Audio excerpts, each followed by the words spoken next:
ધોરણ 7 વિજ્ઞાન પ્રકરણ 6 ભૌતિક અને રાસાયણિક ફેરફારો ફિઝિકલ એન્ડ કેમિકલ ચેન્જીસ. રોજિંદા જીવનમાં આપણને આપણી આસપાસ ઘણા ફેરફારો જોવા મળે છે.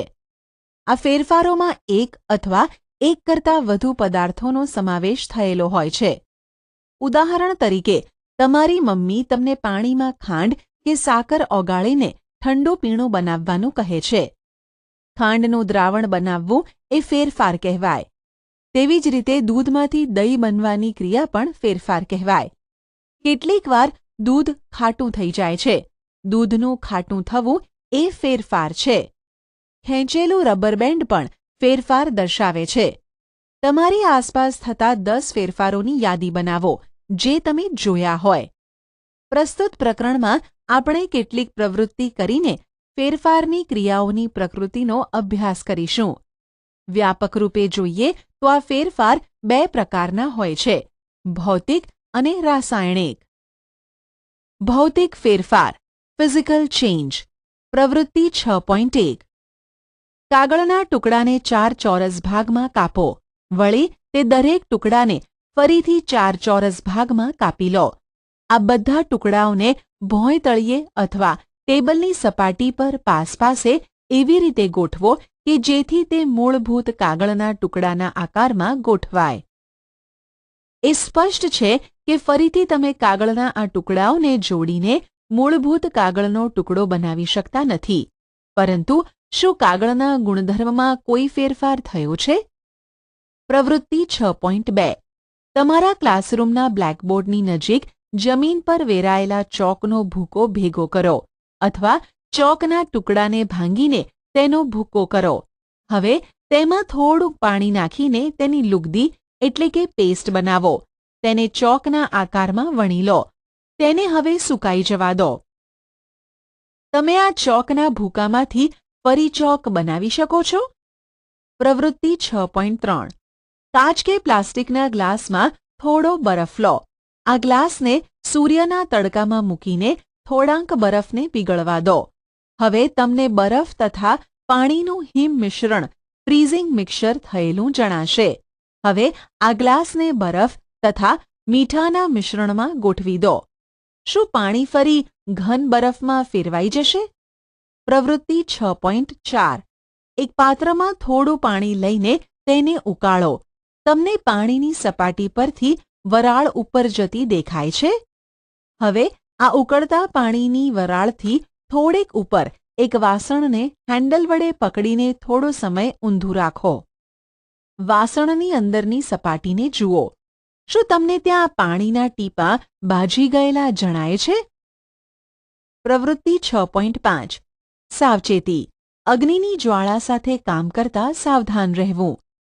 વપરાઈ ગયેલી કરવત એટલે કે હેકસો બ્લેડની પટ્ટીને ચીપિયા વડે પકડો. તેના બીજા છેડાને ગેસના સ્ટવની જ્યોત પર રાખો. થોડી મિનિટો રાહ જુઓ. શું કરવતની પટ્ટીના ભાગના રંગમાં કોઈ ફેરફાર જણાય છે? હવે કરવતની પટ્ટીના છેડાને સ્ટવની જ્યોત પરથી દૂર કરો. થોડા સમય પછી તે છેડાનું ફરી અવલોકન કરો. શું તે ફરી પ્રથમ જેવા કાળા રંગમાં આવી ગયો? પ્રવૃત્તિ 6.1 તથા 6.2 માં તમે જોયું કે કાગળ તથા ચોકનો ટુકડો બંનેના માપમાં ફેરફાર થાય છે. પ્રવૃત્તિ 6.3 તથા 6.4 બંનેમાં પાણીની અવસ્થામાં ઘનથી પ્રવાહી અને વાયુથી પ્રવાહી ફેરફાર થાય છે. પ્રવૃત્તિ 6.5 દર્શાવે છે કે ગરમીને લીધે કરવતના રંગમાં પરિવર્તન થાય છે. પદાર્થના આકાર, માપ એટલે કે પરિમાણ, રંગ અને અવસ્થા જેવા તેના ગુણોને ભૌતિક ગુણધર્મો કહે છે. એવો ફેરફાર કે જેમાં પદાર્થના ભૌતિક ગુણધર્મોમાં ફેરફાર થાય તો તેને ભૌતિક ફેરફાર કહે છે. ભૌતિક ફેરફારો સામાન્ય રીતે પ્રતિવર્તી હોય છે. આવા ફેરફારમાં નવા પદાર્થનું નિર્માણ થતું નથી. હવે આપણે બીજા પ્રકારના ફેરફારને ધ્યાનમાં લઈએ. રાસાયણિક ફેરફાર કેમિકલ ચેન્જ. લોખંડને કાટ લાગવા જેવા ફેરફારથી તમે પરિચિત છો. લોખંડના ટુકડાને થોડા દિવસ સુધી ખુલ્લો મૂકી દેતા તેની સપાટી પર કથ્થઈ રંગનું સ્તર બની જાય છે. આ પદાર્થને કાટ કહે છે અને પ્રક્રિયાને કાટ લાગવાની પ્રક્રિયા કહે છે. બગીચા અથવા ખેતરના લોખંડના દરવાજા, તેમાં રાખેલા લોખંડના બાંકડા તથા લોખંડની કોઈ પણ વસ્તુ ખુલ્લામાં રાખેલી હોય તેને કાટ લાગે જ છે. તમે જોયું છે કે ઘરમાં રાખેલી કુહાડી, હથોડી વગેરે પણ થોડા દિવસ વાતાવરણમાં ખુલ્લા રહે તો તેને કાટ લાગે છે. રસોડામાં ભીનો લોખંડનો તવો કે તાવડી થોડા સમય સુધી વાપર્યા વગર મૂકી રાખવામાં આવે તો તેને પણ કાટ લાગે છે. કાટ એ લોખંડ નથી. કાટ લોખંડથી જુદો પદાર્થ છે જે લોખંડ પર જમા થાય છે. ચાલો હવે આપણે થોડા વધુ ફેરફારોને ધ્યાનમાં લઈએ જેમાં નવો પદાર્થ બનતો હોય છે. પ્રવૃત્તિ 6.6 શિક્ષક દ્વારા જ નિર્દર્શન કરવું. સાવચેતી. બળતા મેગ્નેશિયમના તાર કે પટ્ટીને લાંબા સમય સુધી જોયા કરવી હાનિકારક છે. શિક્ષકે બાળકોને સૂચના આપવી જોઈએ કે બળતા મેગ્નેશિયમને વધુ સમય એકધારું જોયા ન કરે. મેગ્નેશિયમનો નાનો તાર કે પટ્ટી લો. તેના છેડાને કાચ પેપર વડે સાફ કરો. આ છેડાને મીણબત્તીની જ્યોત પર ધરો. તે તેજસ્વી સફેદ પ્રકાશથી બળવા લાગે છે. જ્યારે તે સંપૂર્ણપણે બળી જાય છે ત્યારે તેનો સફેદ પાવડર રાખ તરીકે મળે છે. શું આ રાખ મેગ્નેશિયમ જેવી જ દેખાય છે? આ ફેરફારને નીચે મુજબના સમીકરણ વડે રજૂ કરી શકાય. Magnesium Mg plus oxygen O2 gives magnesium oxide MgO. આ સમીકરણ ગણિતના સમીકરણ કરતાં અલગ છે. આવા પ્રકારના સમીકરણમાં તીરનો અર્થ બને છે તેવો થાય છે. આ તબક્કે રાસાયણિક સમીકરણને સંતુલિત કરવાનો પ્રયાસ કરેલો નથી. હવે આ રાખને થોડાક પાણી સાથે ભેગી કરો. મિશ્રણ જલીય દ્રાવણને બરાબર હલાવો. મેગ્નેશિયમની આ રાખને પાણીમાં ઓગાળતા તે નવો પદાર્થ બને છે. આ ફેરફારને નીચે મુજબના રાસાયણિક સમીકરણ વડે રજૂ કરી શકાય છે. મેગ્નેશિયમ ઓક્સાઇડ MgO પ્લસ પાણી H2O gives magnesium hydroxide MgOH twice. આ મિશ્રણની ભૂરા અને લાલ લિટમસ પત્ર વડે કસોટી કરો. શું આ મિશ્રણ ભૂરા લિટમસને લાલ બનાવે છે? શું આ મિશ્રણ લાલ લિટમસને ભૂરું બનાવે છે? આ કસોટીના આધારે જલીય દ્રાવણનું એસિડિક કે બેઝિકમાં વર્ગીકરણ કેવી રીતે કરશો? તમે પ્રકરણ 5માં શીખી ગયા કે મેગ્નેશિયમ હાઇડ્રોક્સાઇડ બેઝ છે. એટલે મેગ્નેશિયમ બળીને મેગ્નેશિયમ ઓક્સાઇડ જેવો નવો પદાર્થ બનાવે છે. મેગ્નેશિયમ ઓક્સાઇડ પાણી સાથે ભળતા મેગ્નેશિયમ હાઇડ્રોક્સાઇડ જેવો નવો પદાર્થ બને છે. પ્રવૃત્તિ 6.7 શિક્ષક દ્વારા નિર્દર્શન કરવું. કાચના પ્યાલા કે બીકરમાં અડધો કપ પાણી ભરીને તેમાં લગભગ 1 ચમચી કોપર સલ્ફેટ મોરથૂથું નાખીને તેનું દ્રાવણ બનાવો. હવે આ દ્રાવણમાં થોડા ટીપાં મંદ સલ્ફ્યુરિક એસિડના ઉમેરો. તમને વાદળી રંગનું દ્રાવણ જોવા મળશે. તેમાંથી નમૂના રૂપે થોડુંક દ્રાવણ કસનળી કે કાચની બાટલીમાં સાચવો. બાકી રહેલા દ્રાવણમાં લોખંડની ખીલ્લી કે વપરાયેલી શેવિંગ કરવાની બ્લેડ મૂકો. લગભગ અડધા કલાક સુધી રાહ જુઓ. હવે દ્રાવણનો રંગ જુઓ. તેને નમૂના માટે રાખેલા દ્રાવણના રંગ સાથે સરખાવો અને તેને બાજુમાં સાચવીને મૂકી દો. તમને દ્રાવણના રંગમાં કોઈ ફેરફાર દેખાયો? ડૂબાડેલી ખીલ્લી અથવા બ્લેડને કાઢી લો. શું તેમાં કોઈ પરિવર્તન દેખાયું? તમને જે પરિવર્તન જોવા મળ્યું તે કોપર સલ્ફેટ અને લોખંડ વચ્ચેની પ્રક્રિયાને કારણે હોય છે. વાદળીથી લીલા રંગમાં થતો ફેરફાર એ આયર્ન સલ્ફેટ જેવા નવા પદાર્થના બનવાને કારણે છે. ખીલ્લીની સપાટી પર જે કથ્થઈ રંગના કણો જોવા મળે છે તે કોપરના છે, જે બીજો નવો પદાર્થ છે. આપણે આ પ્રક્રિયાને નીચે મુજબ લખી શકીએ. કોપર સલ્ફેટનું દ્રાવણ વાદળી વત્તા લોખંડ આયર્ન gives આયર્ન સલ્ફેટનું દ્રાવણ લીલું વત્તા કોપર કથ્થઈ અવક્ષેપ. પ્રવૃત્તિ 6.8. ટેસ્ટ ટ્યુબમાં 1 ચમચી જેટલો વિનેગર લો. તેમાં 1 ચપટી બેકિંગ સોડા એટલે કે ખાવાનો સોડા ઉમેરો. તમને પરપોટા બનવાનો બુડબુડ અવાજ સંભળાશે. સાથે સાથે વાયુના પરપોટા ઉપર આવતા દેખાશે. હવે આકૃતિ 6.5માં દર્શાવ્યા મુજબ આ વાયુને તાજા બનાવેલા ચૂનાના નીતર્યા પાણીમાંથી પસાર થવા દો. ચૂનાના નીતર્યા પાણીનું શું થાય છે? ટેસ્ટ ટ્યુબમાં થતો ફેરફાર નીચે મુજબ છે. Vinegar, acetic acid plus baking soda, sodium hydrogen carbonate gives carbon dioxide plus અન્ય પદાર્થ. કાર્બન ડાયોક્સાઇડ તથા ચૂનાના નીતર્યા પાણી વચ્ચે થતી પ્રક્રિયા નીચે મુજબ છે. કાર્બન ડાયોક્સાઇડ CO2 પ્લસ ચૂનાનું નીતર્યું પાણી CaOH twice gives calcium carbonate CaCO3 plus પાણી H2O. જ્યારે કાર્બન ડાયોક્સાઇડ ચૂનાના પાણીમાંથી પસાર થાય છે ત્યારે કેલ્શિયમ કાર્બોનેટ બને છે, જે ચૂનાના પાણીને દૂધિયું બનાવે છે.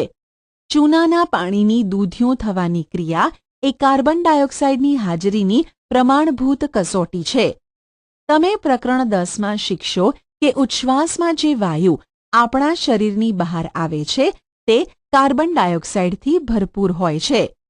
પ્રવૃત્તિ 6.6 થી 6.8માં તમે જોયું કે દરેક ફેરફારમાં એક અથવા વધુ નવા પદાર્થો ઉત્પન્ન થાય છે.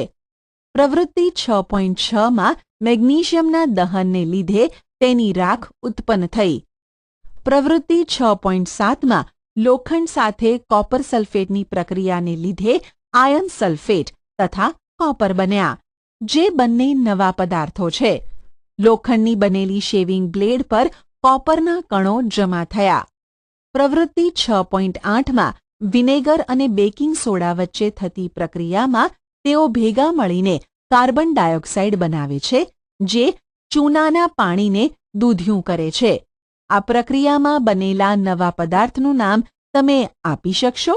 જે ફેરફારમાં એક અથવા એક કરતાં વધુ નવા પદાર્થો બને છે તેવા ફેરફારને રાસાયણિક ફેરફાર કહે છે.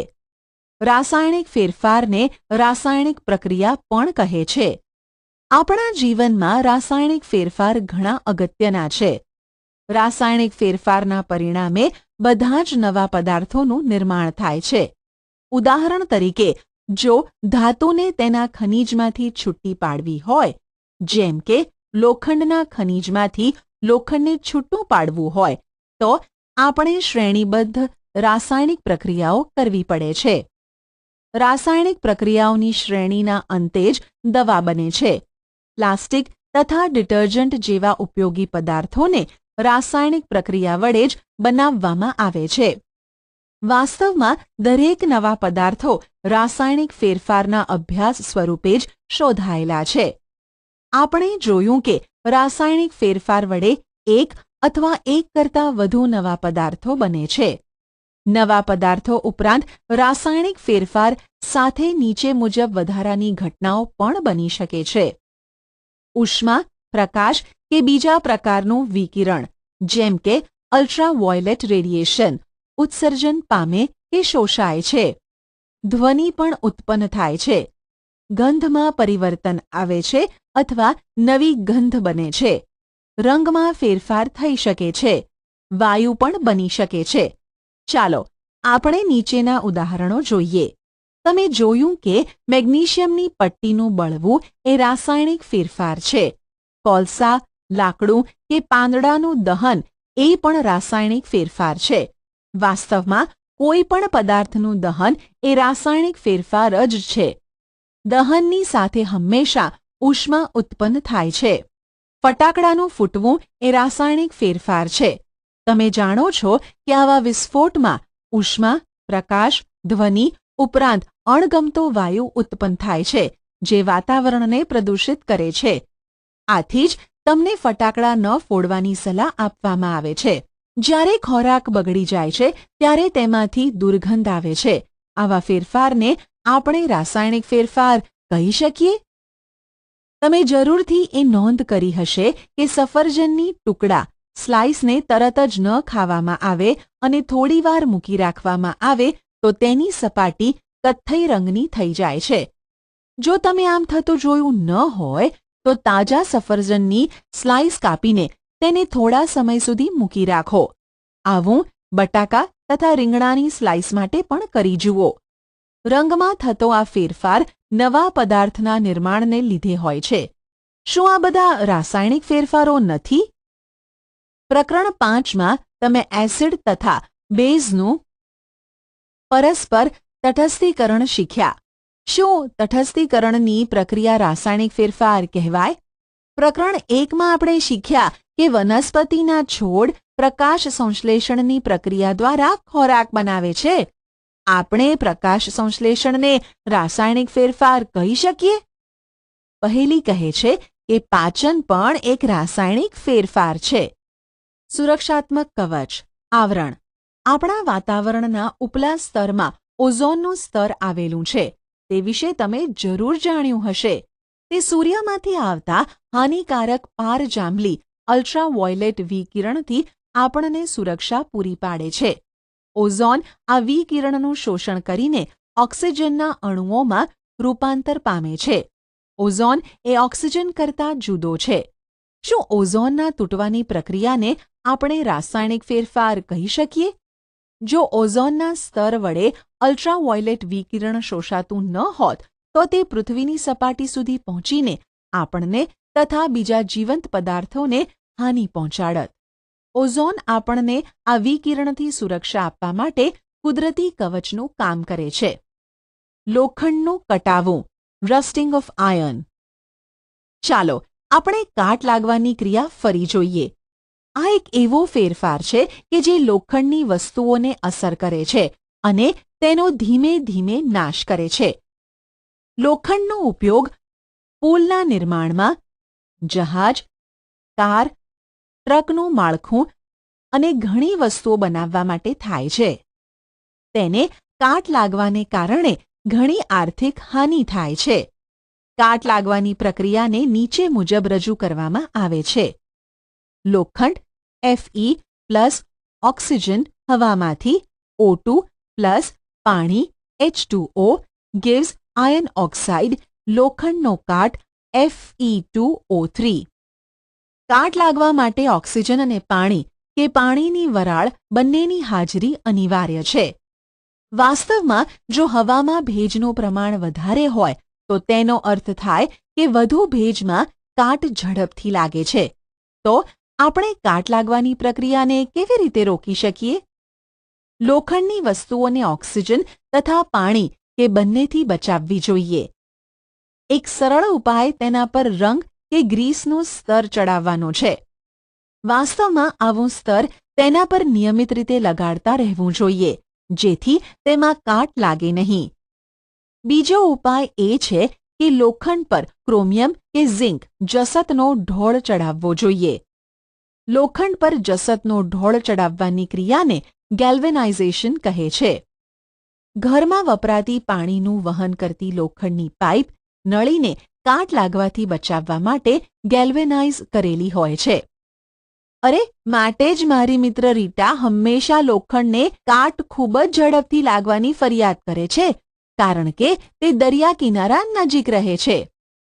તમે જાણો છો કે જહાજ લોખંડનું બનેલું હોય છે અને તેનો મોટો ભાગ પાણીમાં ડૂબેલો રહે છે.